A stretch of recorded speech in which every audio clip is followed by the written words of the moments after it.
광복절을 하루 앞둔 오늘도 여야는 독립기념관장 임명 문제 등을 놓고 공방을 이어갔습니다. 민주당은 윤석열 정권이 최악의 친일 매국 정권이라고 비난했고 국민의힘은 무책임한 정치 공세라며 맞섰습니다.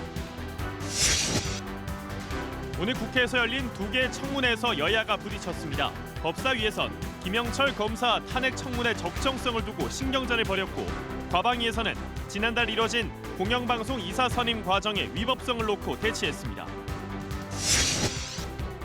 다채로운 소리의 향연으로 가을날을 수놓았던 전주 세계 소리축제가 올해부터 여름으로 앞당겨 개막합니다.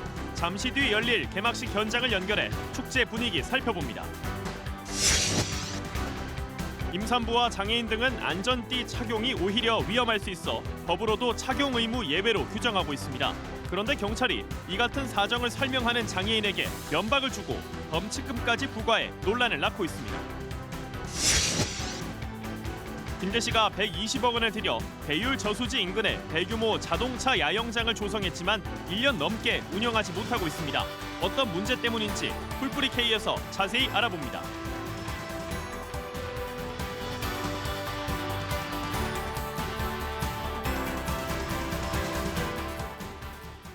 시청자 여러분 안녕하십니까? 전북 7시 뉴스입니다.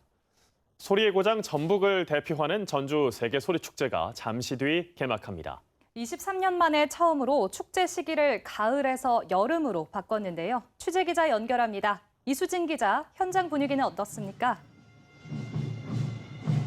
네, 23번째 전주 세계소리축제가 열릴 개막식 현장에 나와 있습니다. 잠시 뒤 저녁 7시 반부터 화려한 막이 오를 텐데요. 제가 방송 연결 전에 1층 객석을 잠시 살펴봤는데 약 1,100석 되는 객석이 관객들로 대부분 가득 차 있었던 상황입니다. 올해 개막 공연 궁금하실 텐데요. 올해 개막 공연은 임실 필봉 농악을 연극적인 요소를 가미해 현대적으로 재해석한 잡색 X입니다. 세계 문화유산이자 호남 좌도농악을 대표하는 임실필봉 농악이 어떻게 대극장 무대로 옮겨졌을지 벌써부터 관심을 모으고 있습니다. 이번 축제의 주제 로컬 프리즘 시선의 확장입니다. 주 무대는 이곳 한국소리문화의 전당이지만 한옥마을과 전락 가명 등에서도 다채로운 공연이 펼쳐집니다. 오는 11월까지 전북 14개 시군으로도 찾아가는 소리축제가 이어질 예정이니 많은 관심 주시기 바랍니다. 또 세계 13개 나라에서 온 음악인과 예술가들이 꾸미는 100여 차례의 공연을 통해서 전통음악과 현대음악을 소개할 예정입니다. 네, 올해는 소리축제 개최 시기를 가을에서 여름으로 앞당긴 만큼 폭염에 대한 대비도 필요할 텐데요. 안전 대책은 마련됐습니까? 네, 소리축제를 가을에서 여름으로 옮기면서 가장 우려했었던 부분은 바로 폭염에 대한 우려였습니다. 그래서 조직위 측은 낮 공연과 밤 공연을 분리해서 배치했는데요. 폭염이 기승을 부리는 한낮에는 시원한 실내 공연장 위주로 예술성이 강화된 공연을 선보이고 그리고 일몰 뒤에는 야외 무대를 적극 활용하기로 했습니다. 또 온열 질환자가 발생할 것에 대비해서 차광 공간과 곳곳에 음료수를 마실 수 있는 공간을 마련하고 의료팀도 배치해 둔 상태입니다. 이번 축제의 브랜드 공연이죠. 판소리 5바탕은 이미 모두 표가 팔려 나갔습니다. 실내 유료 공연 입장권도 64%가량 팔린 상태인데요. 신영희, 조상현 두 원로 명창과 함께하는 빅쇼를 비롯해 세계적인 클래식의 거장 정경화, 임동혁의 협연, 대중음악과 K-팝 공연 등이 닷새간의 소리 향연을 이어갈 예정입니다. 지금까지 한국소리문화전당에서 KBS 뉴스 이수진입니다. 이어서 정치권 소식입니다. 여야가 광복절을 하루 앞둔 오늘 독립기념관장 임명 문제 등을 놓고 공방을 벌였습니다. 민주당은 윤석열 정권이 대한민국 역사상 최악의 친일 매국 정권이라고 맹비난했고 국민의힘은 민주당이 친일 프레임을 씌워 무책임한 정치 공세를 이어가고 있다고 맞섰습니다. 김민철 기자입니다. 더불어민주당은 하루 앞으로 다가온 79주년 광복절이 역사의 오점으로 기록될 거라고 경고했습니다. 역사의 시계바늘이 해방 이전으로 완전히 퇴행했다며 윤석열 정권을 최악의 친일 매국 정권이라고 규정했습니다. 윤석열 정권은 사실상의 정신적인 내선일체 단계에 접어든 대한민국 역사상 최악의 친일 매국 정권입니다. 김영석 독립기념관장의 임명을 철회하고 역사 쿠데타 업무에 대해 국민께 직접 사죄하라고 촉구했습니다. 여당은 민주당이 정부의 친일 프레임을 씌워 무책임한 정치 공세를 이어가고 있다고 맞받았습니다. 국익에 전혀 도움이 되지 않고 광복절의 의미를 퇴색시킬 뿐인 국민 갈라치기를 즉각 중단하라고 촉구했습니다. 국민 통합과 경축의 장을 국론 분열과 반목의 무대로 변질시켜서는 결코 안 될 것입니다. 독립기념관장 인사에 대해선 대통령의 고유 권한이며 적법한 절차를 거쳐 임명됐다고 반박했습니다. KBS 뉴스 김민철입니다. 국회에서는 오늘 2개의 청문회가 동시에 열리고 있는데요. 국회 법제사법위에선 검사 탄핵 청문회가, 국회 과학기술정보방송통신위원회에선 박문진 이사 선임 등과 관련된 청문회가 오전부터 진행되고 있습니다. 이윤우 기자의 보도입니다. 국회 법사위에서 열린 김영철 서울 북부지검 차장검사 탄핵소추 사건 조사 관련 청문회. 탄핵 당사자인 김 차장검사를 포함해 김건희 여사, 이원석 검찰총장 등 주요 증인들이 불참한 가운데 여야는 시작부터 청문회의 적절성을 두고 공방을 이어갔습니다. 과연 이 탄핵 외에 이 검사를 징계할 수 있는 수단이 없느냐. 법사위에 아까운 시간을 열어서 이렇게 또 청문회를 열고. 김영철 검사를 탄핵시킬 것인지 말 것인지를 알아보는 조사하는 중입니다. 야권은 김 차장검사가 김건희 여사 관련 의혹을 수사할 당시 봐주기 수사로 직무를 유기했다고 주장하는 반면 국민의힘은 야당이 부당한 검사 탄핵을 추진한다며 반발하고 있습니다. 국회 과방위에선 방송문화진흥회 이사 선임 관련 청문회가 열렸습니다. 지난달 31일 방송통신위원회가 상임위원 2인 의결로 공영방송 이사를 선임한 것을 두고 야당은 선임 과정의 위법성을 지적했고 여당은 반박했습니다. 군사작전 하듯이 1시간 반 동안 전체회의를 열어서 83명의 이사를 심의해서 의결을 했는데 방송 장악 쿠데타라고 저는 분명히 정의를 합니다. 쿠데타는 기존에 있는 질서와 법을 무시하고 폭력적 행위로 기본 판도를 바꾸는 행위를 이야기를 하는 겁니다. 청문회에 출석한 김태규 방통위원장 직무대행은 주어진 법률 규정 안에서 합법적으로 이뤄지게 최선을 다했다고 밝혔습니다. KBS 뉴스 이윤우입니다. 더불어민주당 한병도 의원이 지자체가 소유한 공유재산을 체계적으로 관리하기 위한 공유재산 특례 제한 법률안을 대표 발의했습니다. 한 의원은 공공목적으로 활용해야 할 공유재산에 대해 사용료를 제대로 받지 않거나 양해를 통해 중구난방으로 운용한 탓에 지방 재정이 악화하는 요인이 되고 있다며 법의 테두리 안에서 공유재산 특례를 정할 수 있게 제도 보완이 시급하다고 지적했습니다. 삼성바이오로직스가 고의로 분식 회계를 했다며 2018년 금융당국이 내린 제재는 취소돼야 한다는 법원 판단이 나왔습니다. 법원은 회계 처리에 문제가 있었지만 회계 처리 기준 위반이라고 단정할 수는 없다고 판단했습니다. 이호준 기자입니다. 삼성바이오로직스에 대한 대표이사 해임과 과징금 부과는 취소돼야 한다는 판결이 나왔습니다. 서울행정법원은 삼성바이오로직스가 금융위원회와 금융위사나 증권선물위원회를 상대로 제기한 시정요구 취소 청구 소송에서 삼성 손을 들어줬습니다. 재판부는 바이오젠과 공동 지배하는 자회사 에피스를 종속기업으로 회계 처리한 건 오류라는 금융당국 판단은 잘못됐다고 판단했습니다. 합작 투자 계약만으로 공동 지배라고 보기 어렵고 종속기업으로 처리한 건 재량권을 벗어나지 않았다고 봤습니다. 종속기업 회계 처리가 오류였다는 전제가 인정되지 않아 대표 해임 권고와 과징금 등 금융당국의 처분 일체가 모두 취소돼야 한다는 겁니다.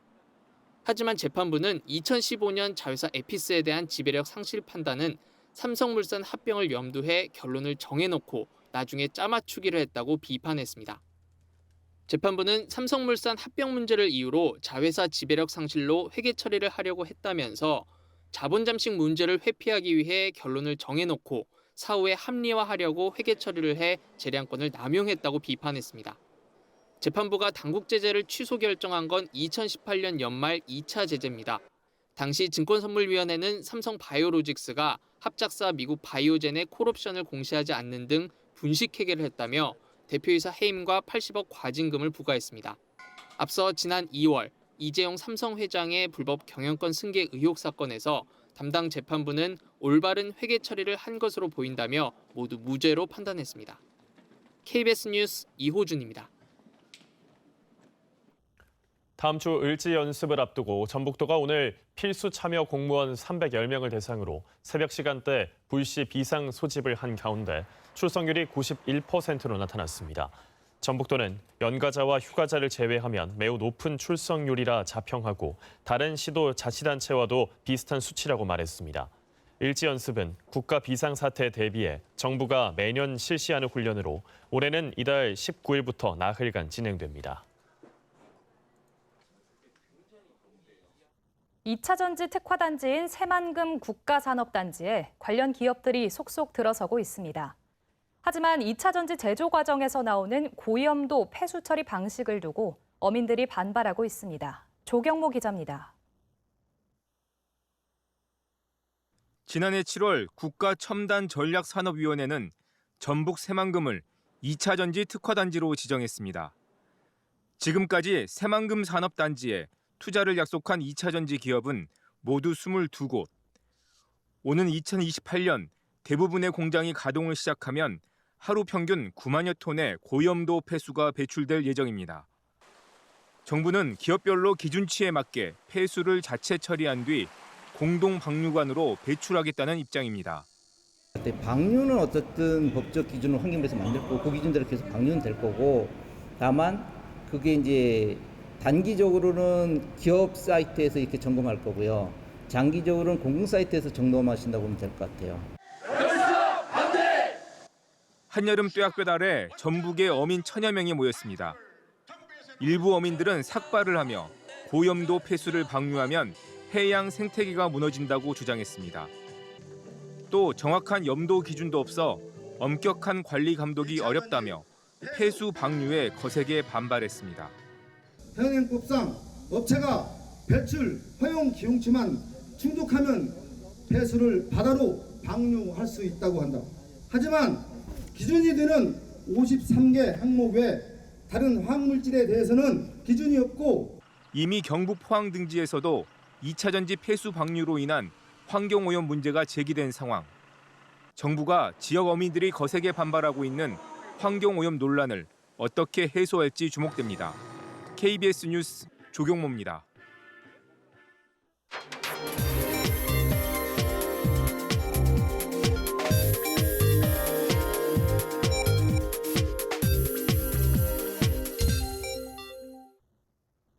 차를 몰 땐 안전띠를 꼭 매야 하고 이를 어기면 단속 대상이 됩니다.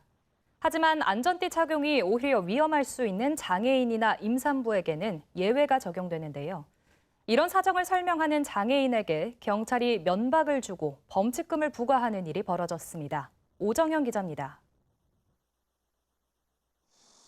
중증 뇌병변 장애가 있는 안모 씨. 차를 몰고 출근하다 안전띠 단속에 걸렸습니다. 신체 장애 때문이라고 설명해도 소용없었습니다. 안전벨트 내셔야 돼요.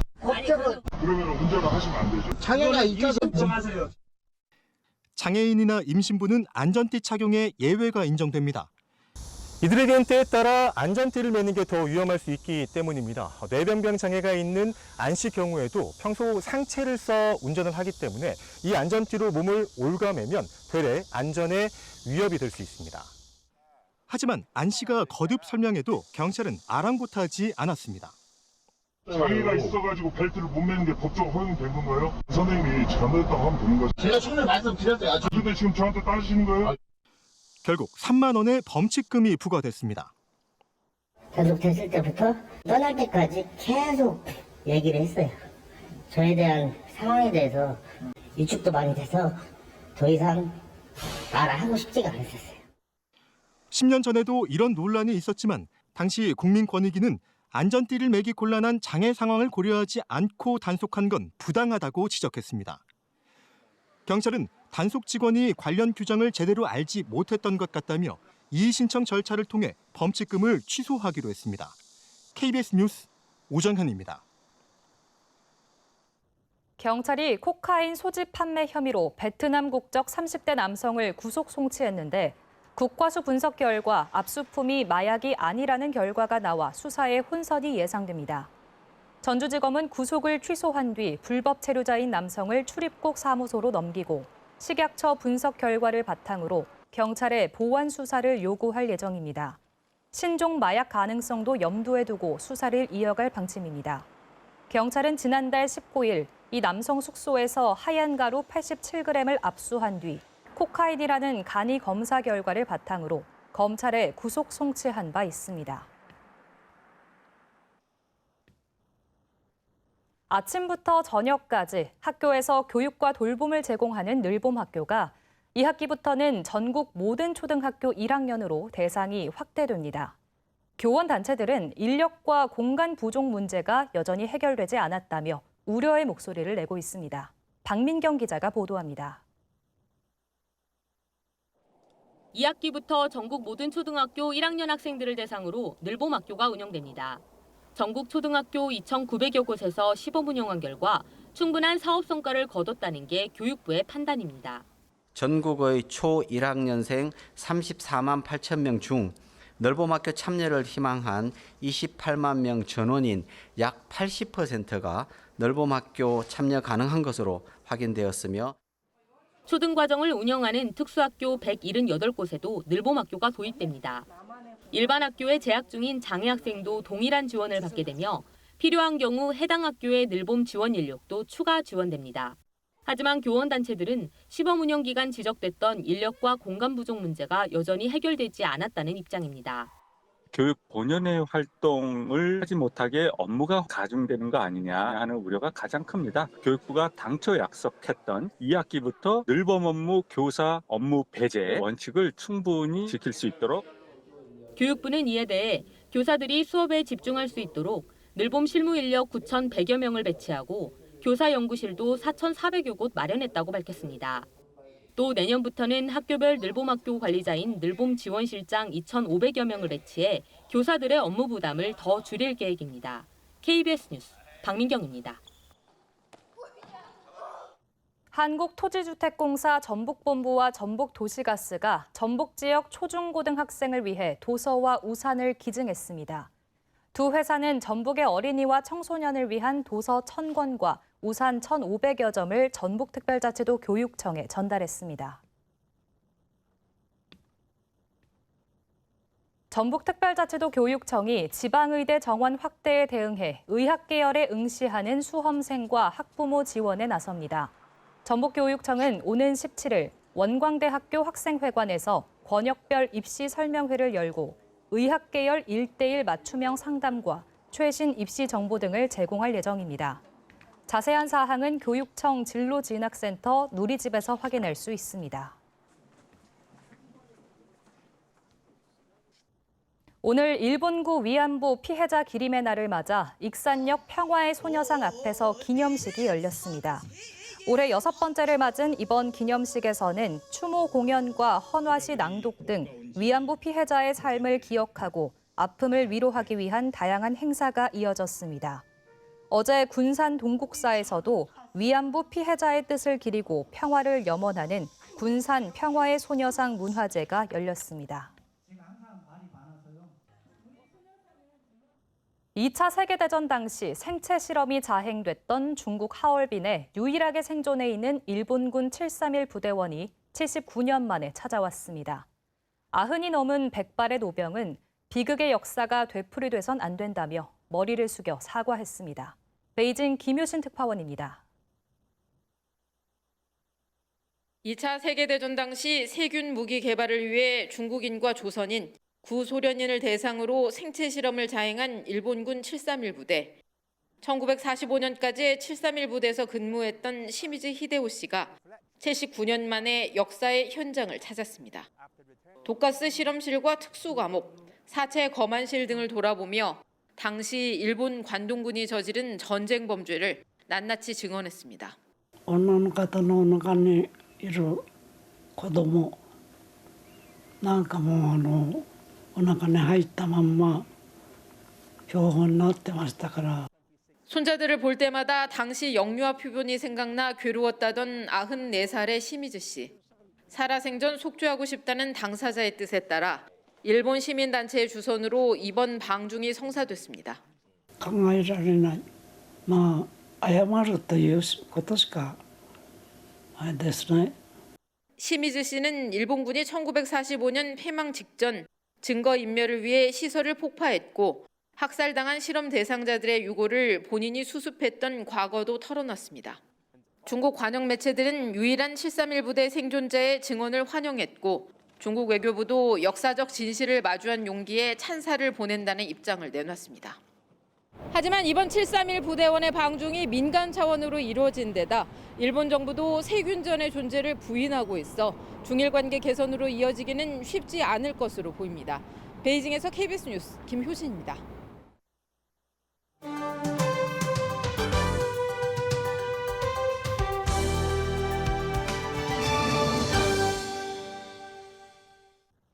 전북 지역 각 시군의 생생한 소식을 전해드리는 풀뿌리 K 전북 동서남북 순서입니다. 김제 씨가 120억 원을 들여 대율 저수지 인근에 오토 캠핑장을 조성했는데요. 1년이 지나도록 운영되지 않고 있습니다. 그 이유가 뭔지 진유민 기자가 취재했습니다. 김제 대율 저수지와 맞닿은 캠핑장 부지. 4만 3천 제곱미터 규모로 차량 50대가 동시에 들어갈 수 있는 대형 자동차 야영장입니다. 김제 씨가 지난해 6월 공사를 끝냈는데 어찌된 일인지 캠핑장 내부는 텅 비었고 사용 흔적도 찾아볼 수 없습니다. 120억여 원의 예산을 들여 대규모 캠핑장을 조성했지만 1년째 운영되지 않고 있습니다. 김제 씨가 준공이 끝나고서야 뒤늦게 민간 위탁을 결정했는데 한 해 1억 5천만 원에 달하는 위탁 수수료가 비싸다며 캠핑장을 맡겠다는 민간 업체가 없었기 때문입니다. 5차례 모집 공고에도 운영자가 나타나지 않으면서 방치된 캠핑장엔 벌써 시설 일부가 파손되기까지 했습니다. 같이 공사를 시작했거든요. 근데 이제 원래 오픈이 좀 일찍 하기로 했는데 안 돼서 좀 아쉬운 부분이 있고 저희는 이제 정해진 줄 알았어요, 사람이. 급기야 20% 가까이 위탁료를 감액한 김제 씨. 조만간 또다시 6번째 운영자 모집에 나설 계획인데 상황이 여의치 않을 경우 직접 운영하는 방안도 검토 중입니다. 저희가 일단 민간 위탁 운영을 위해 가지고 수수료 낮출 수 있는 방안을 좀 마련하고요. 최후적으로 안 되면은 이제 지경할 것도 지금 검토를 하고 있습니다. 막대한 예산을 들이면서도 적절한 활용 방안에 대한 고민 없이 성급하게 사업에 나선 것 아니냐는 지적이 나오고 있습니다. KBS 뉴스 진유민입니다. 네, 이번에는 김제 대율 유원지 자동차 캠핑장 문제를 여러 차례 취재한 김제 시민의 신문 홍성근 편집국장을 화상으로 연결해서 방치 원인과 활성화 대책에 대해서 자세히 짚어보겠습니다. 국장님 안녕하십니까? 예, 안녕하세요. 예. 요즘 웬만한 캠핑장은 주말 예약이 참 쉽지가 않을 정도로 인기가 많은데요. 이게 대율 저수지 인근으로 캠핑장 위치를 정한 이유가 있습니까? 예, 당초 김제시는 이것을 입지 선정을 하면서요. 그 김제 시민뿐 아니라 전주와 혁신도시 등의 그 주민을 겨냥해서 전주시와 인접한 대율 저수지로 캠핑장 위치를 선정했습니다. 하지만 그 캠핑장에서 야영하면서 정작 그 저수지가 보이는 곳은 그 50여 개 사이트인데 한두 곳에 불과합니다. 또 차량 통행이 많은 국도 1호선과 붙어 있어서 특히 야간에 소음이 아주 심합니다. 그렇다고 방음벽을 설치하는 것은 캠핑장과 어울리지도 않고요. 그늘도 없어서 요즘 같은 시기에는 그대로 폭염에 노출되기 때문에 찜통 더위를 체험해야 할 상황입니다. 예, 위치가 이제 적정하지 않다는 그런 의견이신데 이것보다 일단 준공한 지 1년이 넘었지 않습니까? 그런데 시민들은 이걸 정작 모르고 있단 말이죠. 이건 왜 그런 겁니까? 예, 잘 모릅니다. 아마 이제 홍보가 되지 않아서 그런 것 같습니다. 그 시에서는 이것을 홍보한 적이 없으니까요. 예, 그 결과 이 120억이 넘는 돈을 투입해놓고 답이 없이 방치되고 있습니다. 준공을 마치고 지난해 여름에 잠깐 시범 운영을 했었습니다. 하지만 그 몇 분들이 오셨는데 자연을 즐기고자 하는 캠핑장으로서의 매력은 없었다라는 게 이용자들의 평입니다. 예, 그러니까 120억 원이 적은 돈이 아니지 않습니까? 이게 그냥 홍보도 안 하고 방치를 했다는 게 사실 잘 이해는 되지는 않습니다. 왜 이런 일이 생겼다고 보십니까? 예, 입지 선정에도 문제가 있었지만은요, 공무원들의 늑장 대응도 큰 몫을 했습니다. 공사 공정에 맞춰서 동시에 행정 절차가 이행됐더라면 정식 개장을 앞당길 수도 있었는데요. 준공 이후에 관련 조례를 입법 예고하고 또 공고도 신속하게 이루어지지 못한 부분이 있습니다. 또한 대부분의 지방자치단체는 국비 확보에 대해서 그 효과를 따지기보다는 액수에만 치중하는 경우가 대부분입니다. 전액 국비로 사업을 한다고 하더라도 향후 운영비나 효과 등을 고민해야 하는데요. 아무래도 이제 국비 확보에만 치중하다 보니까 자칫 정시행정의 결과로 이어질 수 있습니다. 대율제 수지 이 캠핑장 조성 사업을 위해 국비 30억을 확보했지만 시민은 이미 국비의 3배가량인 91억이 넘게 투입됐고 시설 보강 등으로 앞으로 얼마나 더 투입될지 모르는 상황입니다. 국비 확보를 무조건 환영할 게 아니라 사업 효과를 꼼꼼히 제대로 분석해서 이처럼 독이 되는 국비는 받지 말아야 합니다. 네, 이런 지적에 대해서 김재 씨는 어떤 입장인지 또 방치된 캠핑장이 활용이 되려면 어떤 대책이 필요한지 짚어주시죠. 예, 아까 뉴스에서도 나왔지만 이제 김재 씨 담당 부서에서는 조금 더 지켜봐달라는 입장입니다. 캠핑장에 지난 5차례 공고에도 적임자를 찾지 못하면서 김재 씨는 새로운 대안을 모색하고 있습니다. 조례를 개정해서 시 직영으로 하는 방법과 또 원래대로 민간 위탁으로 이대로 밀고 가는 두 가지 방법 중에서 고민이 깊어지는 듯합니다. 예. 시의 고민이 깊어질수록 캠핑장의 방치는 지속될 처지입니다. 취재 때마다 느끼는 거지만요. 공직자들이 시민의 혈세를 내 돈처럼 소중히 여기고 아껴 쓰려는 마음을 가져야 합니다. 신속하고 공정하게 위탁타를 선정해 김제 시민뿐 아니라 인근 전주 시민도 자주 이용할 수 있도록 소비자의 욕구를 잘 분석해서 시설을 보완하고 홍보도 해야 할 듯합니다. 예, 김재 씨가 120억 원을 들여 조성한 대율 유원지 자동차 캠핑장. 더는 세금 낭비로 이어지지 않도록 제대로 된 활성화 방안이 빨리 마련이 되길 바랍니다. 오늘 말씀 고맙습니다. 예, 고맙습니다. 다음 소식입니다. 남원에서 민간 주도로 지역 상권을 살리기 위한 동네 상권 발전소가 첫 발을 내디뎠습니다. 임실군이 하계 씨름 전지 훈련지로 인기를 끌고 있습니다. 전북의 지역 소식 박형규 기자입니다. 남원 광활루원 일대 상권을 살리기 위한 동네 상권 발전소가 발대식을 하고 본격적인 활동을 시작했습니다. 남원시 동네 상권 발전소는 자치단체와 민간 전문가, 지역 상인, 주민 등이 참여해 광활루원 상권 발전 전략을 세우고 지속 가능한 사업을 찾을 계획입니다. 특히 문화축제와 광활루원 주변 관광 명소를 잇는 동네 상권 활성화 방안과 임대인과 임차인 상생 대책 마련, 상인 대학 운영 등을 주요 사업으로 추진할 방침입니다. 이번 사업을 성공적으로 이끌어서 광활루 주변 상권 활성화와 지역사회 구성원이 체감할 수 있는 성과를 만들어 가겠습니다. 임실군은 지난달부터 전국에서 씨름선수단 18개 팀, 140여 명이 종합경기장에 있는 전용 씨름장을 찾아 전지훈련을 이어가고 있다고 밝혔습니다. 임실군은 인근에 있는 수영장과 체력 단련실 등 다양한 체육시설을 무료로 제공해 선수단 유치에 힘쓰고 있습니다. 훈련과 체류에 불편함이 없도록 아낌없이 지원하겠으며 땀과 열정이 가득 담긴 전지훈련이 결실을 맺어 각종 대회에서 좋은 성과를 이루기를 응원하겠습니다. 익산시와 익산 공공영상미디어센터가 오는 20일부터 닷새 동안 한여름밤에 시민 모두가 즐길 수 있는 찾아가는 영화관을 운영합니다. 올해 선보일 영화는 핸섬 가이즈와 파묘, 시민 덕희 3편입니다. 오는 20일 하멸 아사달 공원을 시작으로 배산체육공원, 금마선화공원, 유천 생태습지공원 등을 돌며 상영할 계획입니다. 자세한 일정은 익산 공공영상미디어센터 누리집에서 확인할 수 있습니다. KBS 뉴스 박형규입니다.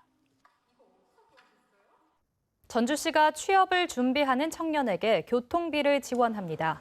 주민등록상 주소가 전주시에 있는 18세에서 39세 사이 저소득 미취업 청년은 10만 원이 충전된 교통카드를 받을 수 있습니다. 지원을 원하는 사람은 전주시 누리집에서 신청할 수 있고 지원 대상자는 다음 달 13일 발표할 예정입니다.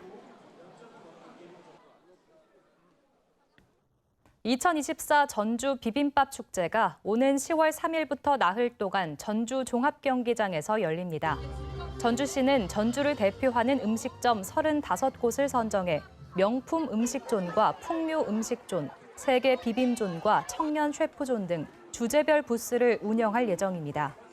현재 전주에서 영업 중인 일반 음식점과 휴게 음식점 등은 오는 30일까지 전자우편으로 전주 비빔밥 축제 사무국에 축제 참가를 신청할 수 있습니다. 특별한 이유 없이 일하지 않고 일을 찾지도 않는 경우를 고용통계에서는 쉬었음으로 분류해서 따로 집계합니다. 지난달 이 쉬었음 인구가 7월 기준 통계 작성 이래 가장 큰 폭으로 늘었는데요. 통계청은 날씨를 원인 중 하나로 보고 있습니다. 박찬 기자가 보도합니다. 일을 하는 취업자도 구직 중이지만 일자리를 찾지 못한 실업자도 아닌 비경제 활동 인구는 지난달 1,599만 6천 명입니다. 1년 전 같은 달보다 8만 9천 명 증가했습니다. 비경제 활동 인구는 코로나19 법유행이 끝난 뒤 고용이 늘면서 39개월 연속 감소했지만 6월 증가세로 돌아선 뒤 2달 연속 늘었습니다. 눈길을 끄는 건 구체적인 이유 없이 쉰다고 답한 쉬었음 인구의 증가세입니다. 지난달 쉬었음 인구는 251만 1,000명으로 1년 전보다 24만 3천 명 늘었습니다. 증가폭이 쉬었음 인구를 집계하기 시작한 2003년 이후 7월 기준으로 역대 최대였습니다. 전체 월별로 봐도 코로나19 영향이 컸던 2021년 1월 이후 가장 큰 폭의 증가입니다. 통계청은 인구구조 변화와 폭염을 이유로 꼽았습니다. 60대 이상이 늘면서 쉬었음 인구에 미치는 영향도 커지는데 날씨가 더울 경우 일을 쉬는 고령층이 많아 통계에 영향을 준다는 설명입니다. 실제로 지난달 쉬었음 인구를 연령별로 보면 60세 이상이 11만 4천 명 늘어 전 연령대 중 가장 많이 증가했습니다. 50대하고 60대 부분이 쉬었음 증가와 함께 비경이 같이 증가하고 있는 상황이라서 이 부분이 이제 인구 구조의 문제하고 날씨 영향하고 지난달 취업자 수는 2,885만 7천 명으로 1년 전보다 17만 2천 명 늘었습니다. 석 달 만에 두 자릿수 증가세를 회복했지만 건설업 취업자는 건설 경기 불황으로 2013년 1월 이후 최대폭으로 감소했습니다. KBS 뉴스 박찬입니다. 오늘 아침 제주항에 정박 중인 대형 크루즈에서 불이 났습니다. 이 배에는 3천여 명이 타고 있었는데 다행히 큰 피해는 없었습니다. 고민주 기자입니다. 8만 5천 톤급 대형 크루즈에서 뽀얀 연기가 쉴 새 없이 뿜어져 나옵니다. 구급대원들이 연기를 마신 선원들을 응급처치하고 배에서 빠져나온 승객들이 한 곳에 모여 있습니다. 제주항에 정박한 크루즈에서 연기가 난다는 신고가 접수된 건 오늘 오전 8시 40분쯤. And then there is like the announcement from the captain, and he said there was like a technical problem with the machine, and then there will be then some smokes there, and we were announced that every fire is under control, so we wait there and then until we get out. 불은 자체 진화됐지만 선원 3명이 연기를 마시고 이 가운데 1명이 병원으로 옮겨졌습니다. 당시 배에는 승객 2,400여 명과 선원 700여 명이 타고 있었는데 불이 나자 긴급 대피에 큰 인명 피해는 없었습니다. Suddenly there's an alarm, so just going outside. Surprise, this is my first time on board. 소방당국 조사 결과 기계실 내부에서 불이 나 천장과 배관 일부가 탔지만 추가 조사는 제한됐습니다.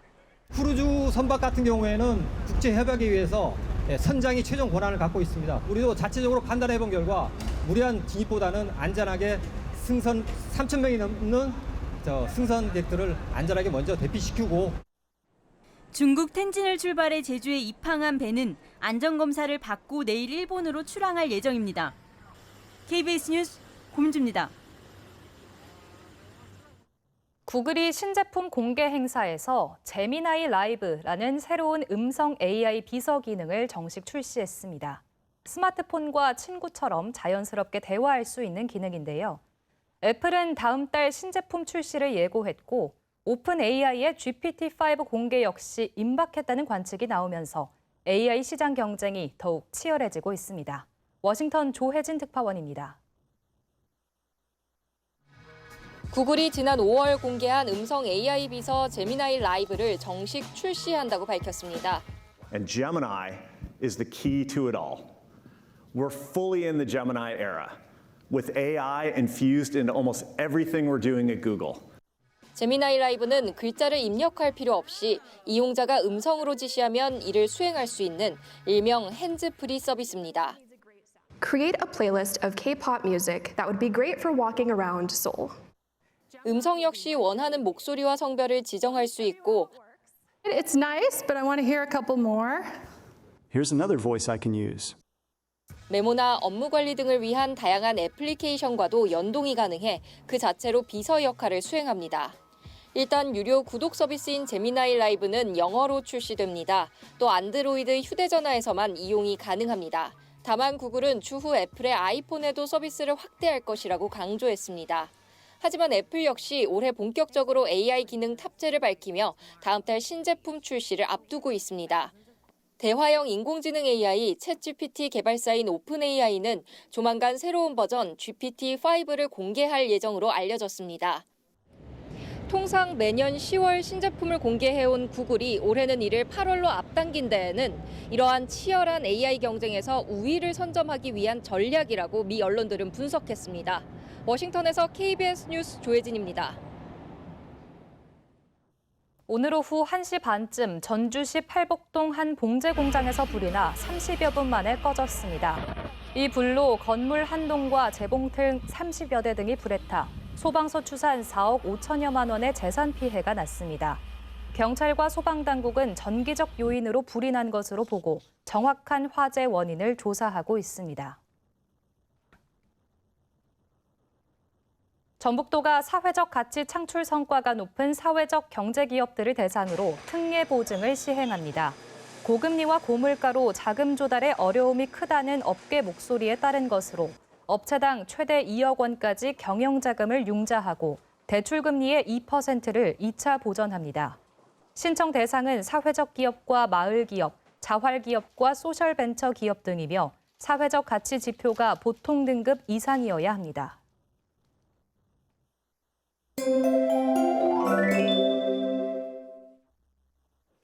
절기상 말복인 오늘도 폭염특보가 유지된 가운데 한낮 체감온도가 36도에 육박했습니다. 광복절인 내일도 열대야와 폭염이 이어지겠습니다. 오후부터 밤 사이에는 곳곳에 소나기 예보가 있는데요. 예상되는 비의 양은 5에서 60mm 정도, 시간당 20mm 이상으로 강하게 쏟아지는 곳도 있겠습니다. 당분간 밤낮 없는 무더위가 이어질 것으로 보입니다.